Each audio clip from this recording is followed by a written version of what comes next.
ঝড় বৃষ্টি, নদীর জলস্তর বৃদ্ধি, হয়রানি। রেমালের প্রভাবেও কার্যতই বিপর্যস্ত রাজ্যের জনজীবন। এন্টালির 56 নম্বর ওয়ার্ডের বাড়ির কার্নিশ ভেঙে মৃত্যু হয় 40 ঊর্ধ্ব এক ব্যক্তির। মৃতের নাম মোহাম্মদ সাজিদ। স্থানীয়দের অভিযোগ যে বাড়ির কার্নিশ ভেঙে পড়েছে ওই বাড়ি বেআইনিভাবে নির্মাণ করা হয়েছিল। ঘূর্ণিঝড় রেমাল আছড়ে পড়েছে, তারই মধ্যে শহরে এক ব্যক্তির মৃত্যুর ঘটনার কথা সামনে আসছে। আমরা রয়েছি এই মুহূর্তে 47 নম্বর ওয়ার্ডে এবং 47 নম্বর ওয়ার্ডে এই যে বাড়িটি আমি দেখাবো, এই বাড়ির এই যে কার্নিশ ভেঙে পড়ে এক ব্যক্তির মৃত্যু হলো। একজনের হয় কৃপণতার জন্য কিংবা বেপরোয়ার জন্য কিংবা আমি করবো না, থাকবো না, পুরোনো বাড়ি ছাড়বো না, এরকম কিছু একটা। পানিহাটি শুকচর এলাকায় বিদ্যুৎস্পৃষ্ট হয়ে মৃত্যু হলো এক যুবকের।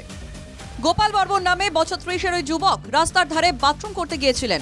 বিদ্যুতের তার পড়েছিল জলে, সেই তার থেকেই বিদ্যুৎস্পৃষ্ট হয়ে মৃত্যু হয় ওই যুবকের। সুন্দরবনের মৌসুমী দ্বীপের বাগডাঙ্গা এলাকায় ঘরের মধ্যে বড় গাছ পড়ে রেণুকা মণ্ডল নামে এক মহিলার মৃত্যু হয়। গাছের ডাল ভেঙে বাড়ির উপরে পড়লে অ্যাসবেস্টার চাপা পড়ে মৃত্যু হয় রেণুকা মণ্ডলের। এবং সেই অ্যাসবেস্টার ভেঙে ওই রেণুকা মণ্ডল সেখানে মারা যায়, তার বয়স 80 বছর। এটাই হচ্ছে দুর্ভাগ্যের বিষয়। তাছাড়া বেশ কিছু আমাদের যেগুলো হচ্ছে মাটির বাড়ি, সেই মাটির বাড়িগুলো অনেকটা ধ্বংসাস্তূপে পরিণত হয়েছে এবং তাদের সরকারিভাবে বলা হয়েছে তাদের ত্রিপল ইত্যাদি দিয়ে তাদের যাতে প্রোটেকশন করা যায়, তারা যারা থাকতে পারে। বিদ্যুৎস্পৃষ্ট হয়ে মৃত্যু হলো বাবা ও ছেলের। ঘটনাটি ঘটেছে পূর্ব বর্ধমানের মেমারি থানার কলানব গ্রামের কোঙ্গারপাড়ায়।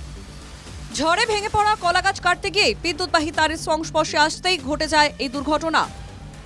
মৃতের নাম ফরে সিং এবং তরুণ সিং, সম্পর্কে বাবা ও ছেলে। Bureau report, NKTV Bangla.